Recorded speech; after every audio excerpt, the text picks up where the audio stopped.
Père, nous te rendons grâce encore. Merci infiniment pour ce moment que tu nous donnes. Nous te prions de rester avec nous, Père, de nous guider pendant cette étude, de nous remplir ton Esprit Saint et que ton nom soit béni pendant ces moments. En Jésus-Christ, notre Sauveur, nous t'avons prié. Amen. Amen. Amen. Donc, on aura quelque chose à partager ensemble aujourd'hui, une réponse à la critique. Et est-ce que tu as quelque chose à dire là-dessus avant qu'on passe à la critique? Cette fois-ci, on va essayer de répondre à la critique si les 10 commandements sont toujours d'actualité. Parce qu'il y a des personnes qui disent sur les réseaux sociaux, sur Internet et partout même, que les 10 commandements, normalement, sont abolis, que ce ne sont plus valables. Et on va voir ça avec la Bible, s'ils sont toujours d'actualité ou si on a été abolis à la croix. Voyons cela. Ok, donc on va aller dans la critique. Un adventiste que vous allez rencontrer ne peut pas faire 2 heures d'échange avec vous de la Bible sans vous parler de commandements. C'est son moyen de salut. Il y a sa Vierge Marie qui est Ellen White et le commandement, son moyen de salut. Merci. Ok. Donc ça, c'est la critique qui a été portée. Qu'est-ce qu'on peut dire par rapport à ça, frère? Bonjour, Je frère voudrais Armand. Bonsoir, Armand. Bonsoir. Eh bien, ce soir, on va répondre à cette critique qui nous a été donnée, comme que les adventistes du 7e jour garderaient les 10 commandements comme moyen de salut. Allons voir si vraiment la Bible dit cela, ou si même nous croyons cela. Nous ne croyons pas du tout que les 10 commandements est une grâce ou un mérite pour être sauvé. D'accord? Et c'est ce qu'on veut lire ensemble. C'est en Éphésiens chapitre 2, verset 8 ou verset 10. Nous connaissons tout ce passage et moi, je suis le premier à le croire que l'observation des 10 commandements ne va pas acheter le salut ou la vie éternelle. Éphésiens chapitre 2, verset 8 à 10. Car c'est par la grâce que vous êtes sauvés par le moyen de la foi. Et cela ne vient pas de vous, c'est le don de Dieu. Ce n'est point par les œuvres afin que personne ne se glorifie, car nous sommes son ouvrage ayant été créés en Jésus-Christ pour des bonnes œuvres que Dieu a préparées d'avance afin que nous les pratiquions.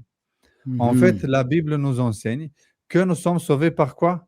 Par la grâce. La grâce. Par le moyen de la foi, afin que personne, depuis Adam jusqu'au dernier homme qui vivra sur la terre, ne va pas se vanter. Tu sais, moi, j'étais sauvé par la loi. Parce qu'il y en a certains qui disent que avant Jésus-Christ, les gens ils étaient sauvés par la loi. Et qu'après Jésus-Christ, nous sommes sauvés par grâce. D'où est-ce que c'est sorti cet enseignement? D'où? Tout le monde, ici la Bible dit que personne ne se glorifie. De la même façon comme on est d'accord qu'en Romains chapitre 3, 23 nous est dit que car tous ont péché et sont privés de la gloire de Dieu, et on est d'accord que tous en dehors de Jésus-Christ ont péché, de la même façon, personne ne peut se glorifier d'être sauvé par l'observance aux 10 commandements. Bon, avant de continuer, j'aimerais bien qu'on réfléchisse. Oh non, allez-y, on va continuer en Tite chapitre 2, verset 11 au verset 15. Si tu veux, mets mon écran, je vais faire, si tu veux, vas-y. Ah, très bien. Tite chapitre 2, verset 11 à 15. Ok. Car la grâce de Dieu, source de salut pour qui? Que pour les Juifs ou que pour les chrétiens? Pour tous les hommes a été manifestée. Elle nous enseigne à renoncer à l'impiété et au convoitise mondaine et à vivre dans le siècle présent selon la sagesse, la justice et la piété. En attendant la bienheureuse espérance et la manifestation de la gloire du grand Dieu et de notre Sauveur Jésus-Christ, qui s'est donné lui-même pour nous afin de nous racheter de toute iniquité et de se faire un peuple qui lui appartient, purifié par lui et zélé pour les bonnes œuvres. Maintenant, je voudrais qu'on souligne quelque chose de très important. La grâce de Dieu, source de salut pour tous les hommes. a été Mhm. manifesté où? À la croix. D'accord? Mhm. Mais les personnes qui amenaient les sacrifices, toutes ces choses qu'il y avait autour de la loi cérémonielle du temple, du tabernacle, n'étaient n'étaient rien d'autre chose que des pratiques comme nous aujourd'hui. On fait la Sainte Seine, on se baptise, mais nous ne croyons pas que le fait de participer à la Sainte Seine ou d'être baptisé par immersion, ça va nous sauver. Parce que les Juifs, malheureusement, ils ont cru qu'en pratiquant tous ces rites, c'est ça qui leur donne la grâce et c'est ça qui sauve. Mhm. Ça n'était rien d'autre chose que des petits symboles qui te faisaient te rappeler ou regarder dans l'avenir l'accomplissement que Jésus-Christ devait faire pour accomplir tous ces rites, Mhm. pour le salut de l'humanité. Mais non, avant de continuer, excusez-moi, je voudrais qu'on lise quelque chose de très important. Quelle est la définition du péché? Mhm. Je pense que même on aurait dû commencer avant tout texte, savoir quelle est la définition du péché. 1 Oui. Jean, chapitre 3, verset 4. Qu'est-ce que nous dit? Quiconque pêche transgresse la loi, et le péché est la transgression de la loi. Maintenant, Mhm. je vais poser la question, de quelle loi il est question ici? Allons en Romains, chapitre 7, verset 7 et verset 8. Romains, chapitre 7, verset 7 et verset 8. Que diront donc? La loi est-elle péché? Loin de là. Mais je n'ai connu le péché que par la loi. Faites attention, c'est très important. Lorsque nous utilisons le mot péché, il doit y avoir, tant que le péché existe, il doit y La avoir loi une loi existe. qui existe. Mhm. Parce que dit, je n'ai connu le péché que par la loi. Maintenant, la question est, c'est quoi la loi? De quelle loi parles-tu ici, Paul? Car je n'aurais pas connu la convoitise si la loi nous dit, tu ne convoiteras point. Il y a une loi qui dit, Mhm. tu ne convoiteras point. Et le péché, saisissant l'occasion, produisit en moi par le commandement toutes sortes de convoitises. Car sans loi, le péché est mort. Souligné ici, très important. Sans la loi, le péché est mort. Mhm. Lorsque tu trouves dans la Bible le mot péché, le mot transgression, égale, il doit y avoir la loi de 10 commandements. Une loi où il te dit de ne pas convoiter. Ça, c'est le 10e commandement. Verset 8. Et le péché, saisissant l'occasion, produisit en moi par le commandement toutes sortes de convoitises. Car sans loi, le péché est mort. Et ici, le mot commandement, si tu veux mettre en strong, comment ça s'appelle? En grec, le mot commandement égale entolé. Entolé. À voir ici si c'est entolé écrit. Verset 8. Le verset 8, si tu regardes. Au niveau du commandement. Quand le commandement, Oui, c'est là. C'est bon? voilà. Entolai, entolé. Entolé, en grec, c'est écrit commandement. Et ça, c'est un petit rappel que je veux faire avant de continuer parce que plus tard, on va le trouver afin de répondre à la critique. Alors, Paul appelle que la convoitise, tu ne convoiteras pas, c'est quoi? C'est un commandement. Mhm. C'est très important parce que cette personne, plus tard dans la critique, on va voir qu'il dit que les 10 commandements, les 10 paroles que Dieu a données au mont Sinaï, ce ne seraient pas des commandements, sinon juste des paroles. Ouais. Très Et, et intéressant. c'est et c'est fait, et j'ai envie de dire que je ne te coupe pas, mais c'est fait exprès en fait dans la sémantique. C'est parce que utiliser le commandement, justement, ça, il y a quelque chose de, entre guillemets, de contraignant. Et pour éviter cela, donc, il va utiliser le mot parole parce que bon, c'est juste, tu sais, dans notre langage, on va dire que c'est juste des paroles, quoi. Oui, oui, Donc, oui. c'est un peu, c'est fait exprès, en fait, la sémantique. Il ne faut pas croire qu'il le dit simplement, c'est fait justement exprès pour diminuer, en fait, la portée Mhm. de ce que cela implique, en fait. Voilà. Mhm. Merci beaucoup, merci beaucoup. Je veux qu'on ouvre aussi la Bible en Romains chapitre 3, verset 20. Romains Mhm. chapitre 3, verset 20. Rappelez-vous, Paul nous dit que tu ne convoiteras point est un commandement parce que sans loi, le péché est mort. Mhm. Si tu dis qu'il n'y a plus de loi depuis la croix, alors c'est fini avec le péché depuis 2000 ans. Il n'existe plus de péché. Oui, Parce que pour effectivement. connaître, savoir ce que c'est le péché, il faut qu'il y ait la loi des 10 commandements, la loi morale, des 10 paroles, si tu veux. Parce que Mhm. je vais faire une parenthèse avant de continuer à lire. Mes amis, ne cherchons pas à être comme les pharisiens, de secouer ou de tamiser le moucheron et avaler le chameau. Je ne sais pas si c'est bien compris en français. Jésus a dit, vous essayez de faufiler ou de tamiser le moucheron, d'être tout dans tous les petits détails, mais tu avales un chameau entier. C'est un peu nous quand on dit que parole, ça serait différent des commandements. Parce que mes amis, quand Dieu te dit tu ne convoiteras point, tu ne comprends pas que c'est un ordre. Tu ne commettras point d'adultère. Quand quelqu'un te dit ça, c'est quoi cette parole-là? C'est un C'est commandement. c'est souvent aussi, en réalité, beaucoup de, je ne sais pas pour notre contradicteur si c'est le cas, mais en tout cas pour beaucoup de personnes, c'est pas souvent que, ce n'est pas, la réalité, c'est qu'ils n'ont pas souvent, ce n'est pas qu'ils ne croient pas qu'il y a des commandements. En réalité, le seul problème, c'est le quatrième commandement. Le Tu quatrième vas dans commandement. la plupart des églises chrétiennes, est-ce que tu leur demandes, est-ce que on peut prendre le nom de Dieu en vain? Est-ce qu'on peut avoir plusieurs dieux? Est-ce que est-ce qu'on doit, à part peut-être les catholiques, mais à propos de l'idolâtrie, ils n'ont aucun problème avec ça. Tu prends les 3 premiers commandements, la plupart des églises n'ont aucun problème avec ça.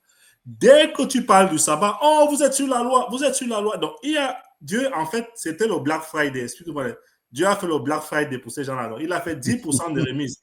Sur les 10 paroles, les 10 commandements, il leur a fait 10% de remise. Donc, le reste, c'est bon. On ne doit pas connaître l'adultère, on ne doit pas mentir. Tout le reste, c'est bon. Dès que tu parles du sabbat, allez, on est sous la loi. C'est vraiment cette façon. Incohérence. Il ne met pas compte. C'est incohérent.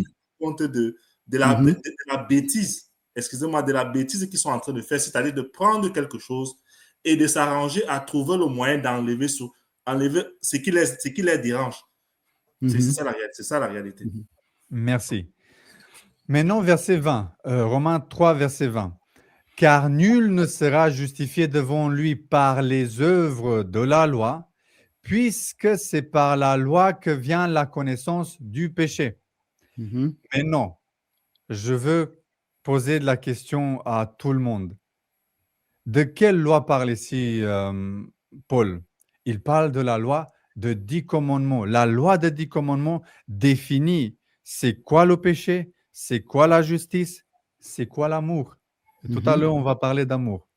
Un dernier passage de Romains chapitre 2, verset 17 au verset 23. Romains chapitre 2, verset 17 à 23 nous dit « Toi qui te donnes le nom de juif, qui te repose sur la loi, qui te glorifie de Dieu, qui connaît sa volonté, qui apprécie la différence des choses, étant instruit par la loi. » Maintenant, Paul, de quelle loi tu parles? Et Paul te dit, attends un petit peu. Toi qui te flattes d'être le conducteur des aveugles, faites attention. La lumière de ceux qui sont dans les ténèbres, le docteur des insensés, le maître des ignorants, parce que tu as dans la loi la règle de la science et de la vérité. La loi de Dieu me dit qu'ici, c'est la règle de la science, de la définition de la vérité, de être un intelligent, sage, qui a de la connaissance sur tout. Et maintenant, verset 21 nous dit, « Toi donc qui enseignes les autres, tu ne t'enseignes pas toi-même. » Et maintenant, regarde, Paul te parle de quelle loi il dit. Il parle, « Toi qui prêches de ne pas dérober, tu dérobes. Toi qui dis de ne pas commettre d'adultère, tu commets d'adultère. Toi qui en as en abomination les idoles, tu commets des sacrilèges. Toi qui te fais une gloire de la loi, tu déshonores Dieu par la transgression de la loi. » Mes amis, Paul nous dit clairement, la loi de 10 commandements où se trouve ne pas commettre d'adultère, tu ne commettras point, tu ne déroberas point, tu n'auras pas d'autre Dieu devant ma face, ou tu ne te prosterneras pas devant des images. c'est la loi qui définit et qui est la vérité. D'accord? Mhm. Et maintenant, il dit que nous avons comme un moyen de salut l'observance des 10 commandements. Vous savez, mes amis, nous croyons que nous sommes sauvés par grâce, mais Dieu doit accomplir en nous les œuvres bonnes qu'il a préparées dès le commencement du monde. Et ces œuvres bonnes, ce sont les œuvres qui sont l'accomplissement de la loi, parce que c'est la loi qui définit qu'est-ce qui est une bonne œuvre ou une mauvaise œuvre. Romains chapitre 7, verset 12. Regarde ce qu'il dit Paul par rapport à que la loi de Dieu, elle est juste, sainte et bonne, si je ne me trompe pas. Romains Mhm. chapitre 7, verset 12. À voir si je n'ai pas oublié. Je l'ai déjà. Romains 7, verset 7, non? Romains Ouais. 7, verset 12. La Verset loi 12. donc est sainte et le Ouais. commandement est saint, juste Juste et et bon. bon. Grâce Mhm. à la loi de 10 commandements, nous savons faire la différence des choses, comme a dit Paul tout à l'heure. On sait voir ce qui est bon, ce qui est juste, ce qui est saint. Mais aussi, si tu sais ce qui est bon, automatiquement, tout ce qui est contraire à la loi, tu vois qui est péché, mal, rébellion. C'est si simple que ça. Mhm. Mais nous allons demander à Jésus, Jésus, qu'est-ce que je dois faire pour hériter la vie éternelle? Mhm. Matthieu 19, versets 16 à 22.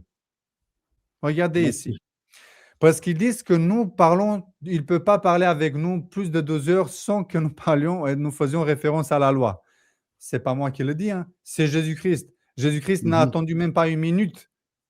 Il a fini juste sa question, Seigneur, qu'est-ce que je dois faire pour hériter la vie Voilà. éternelle? Et Mhm. Jésus a dit, la loi. Mhm. Ce n'est pas moi. Honore ton père, j'ai dit Matthieu 19, verset 16 ou verset 22, c'est ça. 16 à 22. Hein. Et voici un homme s'approcha et dit à Jésus, Maître, que dois-je faire de bon pour avoir la vie éternelle? Il lui répondit, pourquoi m'interroges-tu sur ce qui est bon? Un seul est le bon. Si tu veux entrer dans la vie, observe les commandements. Et comme nous Mhm. nous sommes posé la question tout à l'heure, mais de quelle loi parles-tu, Jean et Paul? Et Jésus-Christ, en harmonie avec les prophètes qui ont été inspirés par le Saint-Esprit, ne va pas contredire, ni eux à Jésus. Et il dit, Jésus lui répondit, tu ne tueras point, tu ne commettras point d'adultère, tu ne déroberas point, tu ne diras point de faux témoignages, honore ton père et ta mère, et tu aimeras ton prochain comme toi-même. Le jeune homme lui dit, j'ai observé toutes ces choses, que me manque-t-il encore? Jésus lui dit, si tu veux être parfait, va vends ce que tu possèdes, donne le pauvre, et tu auras un trésor dans le ciel. Puis viens et suis-moi. Après avoir entendu ces paroles, le jeune homme s'en alla tout triste, car il avait des grands biens. Jésus lui montre qu'il n'a pas gardé les commandements de Dieu. Il avait encore comme Dieu de sa vie l'argent. Et il n'aimait pas son prochain comme à lui-même parce qu'il ne voulait pas abandonner les richesses et venir en aide à ses semblables. Et Mhm. en plus, il ne voulait plus suivre Jésus-Christ parce qu'il devait abandonner cela. En fait, il a préféré abandonner Christ, le Dieu créateur, le Dieu sauveur, pour ne pas perdre l'argent. Jésus-Christ, il a dit, si tu veux être parfait, tu crois que tu gardes les 10 commandements, mais tu ne les gardes pas. Tu as le Dieu, premier des commandements, tu l'as transgressé. C'est si simple que ça. Mhm. Bon, mais non, Jésus-Christ, il a dit, notre devoir est de garder les commandements pour aller dans la vie éternelle. Luc chapitre 3, verset 10 à 14. Ouvrons la Bible en Luc chapitre 3, verset 10 à 14. Voyons quelle est la réponse à cette question, qu'est-ce que je dois faire pour avoir la vie éternelle? Luc 3, 10 à 14 nous dit, la foule l'interrogeait, disant à qui? À Jean-Baptiste. Que devons-nous donc faire? Que devons-nous donc faire? Il lui répondit, que celui qui a 2 tuniques partage avec celui qui n'en a point, et que celui qui a de quoi manger agisse de même. Ça veut dire donner à ton semblable, aimer ton prochain comme toi-même, comme Jésus-Christ l'a dit tout à l'heure. C'est un principe de la loi de 10 commandements. Verset 12. Il vint aussi des publicains pour être baptisés et lui dire, Maître, que devons-nous faire? Il lui répondit, n'exigez rien au-delà de ce qui vous a été ordonné. Quel commandement on peut retrouver ici? Le 9e commandement, tu ne porteras point de faux témoignages et tu ne déroberas point. Ici, c'est impliqué 2 principes, 2 commandements. Ne pas voler, parce que demander au-delà de ce qui est, c'est du vol. Et en plus, dire au-delà de ce qui a été précisé, c'est du mensonge aussi. Verset 14. Des soldats aussi lui demandèrent, « Et nous, que devons-nous donc faire ?» Il leur répondit, « Ne commettez ni extorsion, vol, ni fraude, vol envers personne, et contentez-vous de votre solde. » À nouveau, ça a à voir avec le 8e commandement. Tu ne déroberas point. Actes chapitre 2, verset 37 à 38. Regardez là. Voyez-vous, parce que les personnes souvent vont lire juste les 2 passages qu'on va lire là tout de suite. Pour répondre à la question, qu'est-ce que nous devons faire pour être sauvés, les gens vont dire juste ça. Sauf qu'ils ont oublié les 2 passages qu'on vient de lire et d'autres encore. Après avoir entendu ce discours, ils eurent le cœur vivement touché et ils dirent à Pierre et aux apôtres, « Hommes frères, que ferons-nous » Pierre leur dit, « Repentez-vous et que chacun de vous soit baptisé au nom de Jésus pour le pardon de vos péchés et vous recevrez le don du Saint-Esprit. » Repentance égale changement de caractère. Si tu veux lire juste Actes chapitre 2, verset 19, il me semble, c'est ça. Non, Actes chapitre 3, verset 19, il me semble. Chapitre 3, verset 19. Voilà. Repentez-vous et convertissez-vous pour que vos péchés soient effacés. Pour que nos péchés soient effacés, il doit y avoir une conversion, repentance. Et on est comment ça s'appelle? Proverbe chapitre 28, verset 13 nous dit que celui qui avoue ses péchés et les délaisse obtient miséricorde. Pour que tu sois pardonné, tu dois les abandonner. Mais péché, nous savons qu'égale transgression de la loi de Dieu. Quand tu es pardonné, tu commences à obéir la loi de Dieu parce que tu ne pêches plus. Tu arrêtes de pécher, tu arrêtes de transgresser. C'est ça la conversion. Amen. C'est si simple que ça. Amen. Amen. Et dans cela consiste l'observance des commandements de Dieu. Ce n'est pas un mérite, ce n'est pas un moyen de salut, mais c'est une condition, je l'appelle. C'est une condition pour être sauvé. Et je ne vais pas lire Actes chapitre 16, verset 30 à 33. Ça parle de geôlier qui a été converti, qui a été baptisé au nom de Jésus, mais qu'après, Paul lui a prêché la parole et après a été baptisé, lui et sa famille. Ça veut dire qu'il a dû entendre la parole de Dieu. Bon. Effectivement.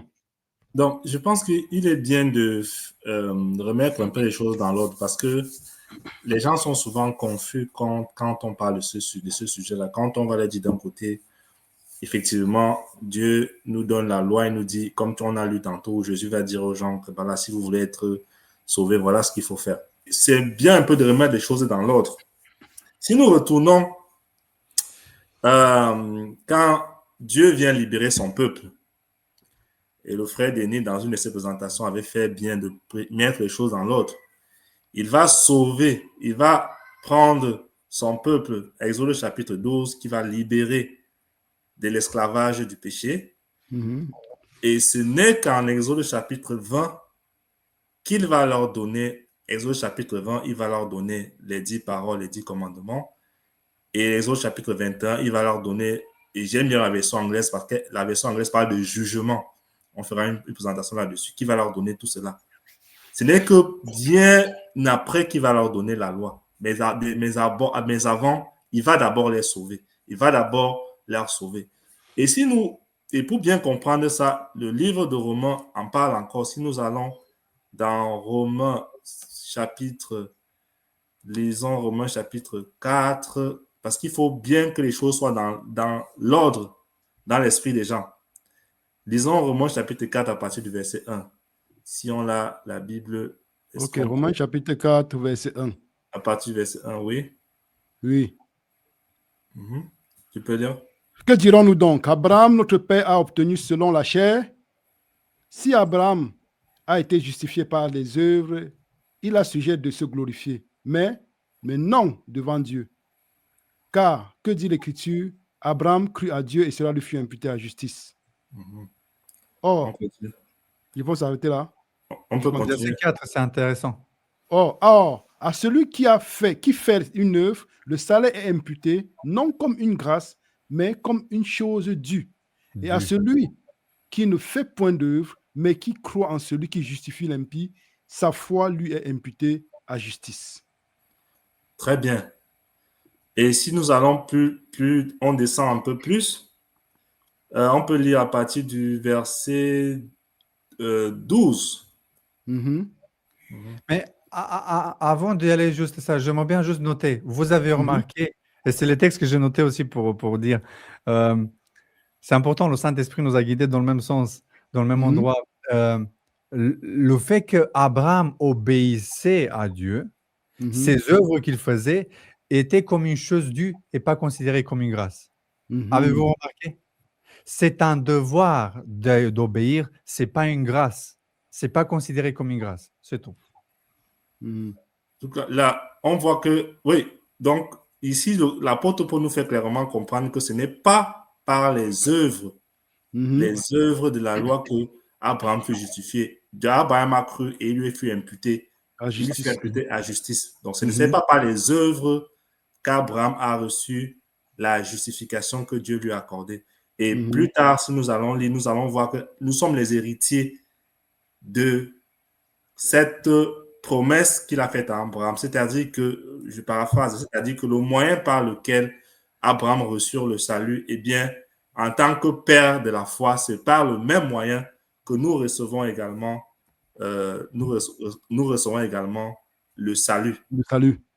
Mhm, Et plus tard, il dira encore que, je paraphrase encore, il va encore reprendre le cas de David. Il va dire à David David va présenter son péché à Dieu, David qui va demander à Dieu d'être justifié. Eh bien, il va encore reprendre ça pour dire que vous voyez, David n'a rien à présenter à Dieu comme étant œuvre pour son salut, mais il demande la miséricorde. Et si nous repartons, et nous ferons peut-être une étude plus précise là-dessus pour bien comprendre ce que Paul nous dit dans le livre de Romains. Si nous revenons dans les chapitres 3, on voit qu'il présente également, il dit que personne n'est justifié devant Dieu par Wow. les œuvres de la loi. Il faut que ce Mhm, soit bien clair dans l'esprit des gens.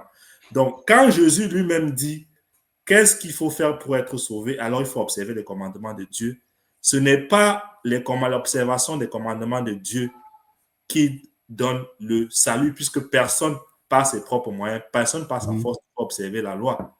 mhm, Cependant, une fois que Dieu nous a sauvés, il nous donne sa loi, il nous donne sa loi pour que nous soyons obéissants. Et il va même plus loin, c'est lui qui nous donne le pouvoir de pouvoir obéir.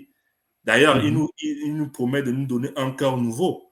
Il ne nous dit pas d'être des hommes bons. mhm, Il nous promet, Jérémie chapitre 31, il nous promet de nous donner un cœur nouveau pour que nous lui obéissons. C'est comme ça mhm, que ça fonctionne. Dieu nous sauve, Dieu nous donne sa loi, il nous mhm, donne les moyens d'observer sa loi. Alors, mhm. celui qui vient dire que non, celui qui se croit être sauvé et pense que la loi la loi n'est plus importante, eh bien, il est en contradiction par rapport aux Écritures, par rapport à ce qu'on a dit. Si la loi n'est pas moyen de salut, elle est néanmoins nécessaire pour que nous marchions avec Dieu. Nous ne pouvons pas marcher avec Dieu si nous mettons sa loi de côté. Mhm. Donc, je voulais aussi ajouter quelque chose là. Vu qu'Abraham a été justifié par la foi, il y a quelque chose de très important ici dans Romains chapitre 3. Et puis, tu vois, verset 27, du Romains chapitre 3, verset 27 à 30, il est écrit: où donc est le sujet de se glorifier? Il est exclu. Par quelle loi? Par la loi des œuvres? Non, mais par la loi de la foi. Car nous pensons que l'homme est justifié par la foi sans les œuvres de la loi. Donc, il y a Amen. deux œuvres, la loi et de la foi. Mhm. Ou bien Dieu est-il seulement le Dieu des Juifs? Ne l'est-il pas aussi des païens? Oui, il est aussi des païens. Maintenant, verset 30 qui est très important, puisqu'il y a un seul Dieu qui justifiera par la foi les circoncis et par la foi les incirconcis. Donc, ça veut Amen. dire que ce soit les Juifs ou les chrétiens, ils sont tous justifiés par La ils ont foi. tous justifié par la foi. Et puis, il va conclure verset 31. Anéantissons-nous donc la loi par la foi? Loin de là. Au contraire, nous confirmons la loi. Et puis, une autre chose encore ici que je voulais partager avec vous, c'est par rapport à la critique, non, parce que celui qui lui dit quoi? L'accusateur a dit que les adventistes enseignent le salut par les œuvres. Et si nous allons ensemble dans le site adventiste, dans un site adventiste, ce serait mieux d'aller dans la croyance adventiste, afin que les gens voient vraiment clairement si les adventistes enseignent le salut selon les œuvres. Nous voyons ici à la croyance, nous sommes ici dans un site adventiste.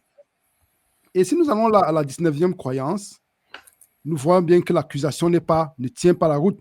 Donc, nous pouvons voir là, le salut ici, je vais mettre en gras. Le salut procède entièrement de la grâce et non des œuvres, mais ses fruits se traduisent par l'obéissance au commandement de Dieu. Celle-ci favorise le développement du caractère chrétien et produit un sentiment de bien-être. Donc, nous voyons bien clairement que l'accusation qui a été faite en ce qui concerne les adventistes, elle n'est pas fondée parce que la croyance même nous dit nous sommes sauvés par la grâce, et puis observer les commandements, c'est juste un acte d'obéissance. Et permets-moi de rajouter un dernier verset. Allons dans Romains chapitre 9. C'est très important. Lisons les versets du 30 à 32. Très important. Romains chapitre 9. 30 à 32. Ok. Romains chapitre 9, versets 30 à 32. Qu'est-ce qu'il dit?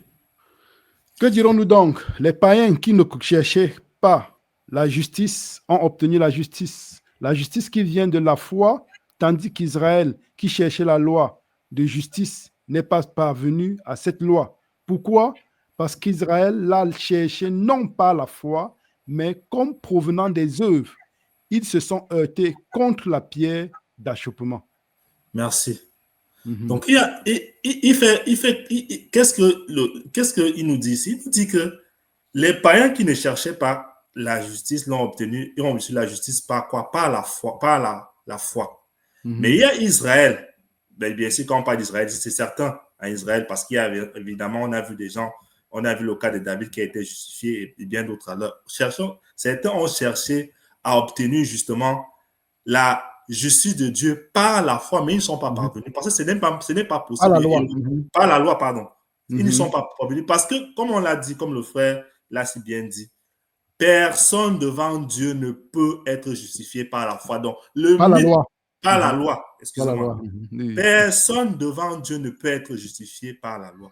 Et c'est un mythe. Il faut que ce soit bien dans le cœur, dans l'esprit des gens. C'est un mythe de faire croire aux gens que non, avant Jésus, il y a des gens qui étaient justifiés par la loi. Par la loi. C'est un mythe. Je répète, c'est un mythe. Ça n'existe pas. Ce n'est pas ce que les Écritures enseignent. Il y a des gens, effectivement, qui ont tenté de le faire. Et Paul dit clairement qu'ils ne sont pas parvenus. Ce n'est pas possible. Parce qu'il explique dans le livre de Romains que la loi est là pour nous montrer notre état, pour nous montrer que nous sommes des pécheurs. La loi, et quand David va faire face à la loi, qu'il va demander pardon, il va implorer la miséricorde de Dieu et il va l'obtenir par la foi. C'est ça le but de la loi. La loi est là pour nous faire comprendre, nous faire voir l'état dans lequel nous sommes, pour que nous demandons la grâce, afin d'avoir la puissance. C'est ça le but de la loi. Donc, il faut que les gens comprennent très bien comment ça fonctionne et ne pas croire qu'il y a des gens à l'ancien temps qui sont jugés qui ont été sauvés par la loi. Ça n'existe pas. C'est le fait parce que les Écritures n'enseignent pas ça. Si vous tentez même aujourd'hui d'obtenir la justice par la loi, vous allez vous heurter comme autrefois certains en Israël l'ont fait. Ceux qui ont voulu obtenir par la foi, Abraham l'a cité, David l'a cité, et tous les pères de la foi ont obtenu ça par la foi. Vous lisez Hébreux chapitre 11, c'est par la foi. Tous ces hommes ont été obtenus par la foi. Personne ne peut être justifié par la loi. Que ce soit bien clair dans l'esprit des gens.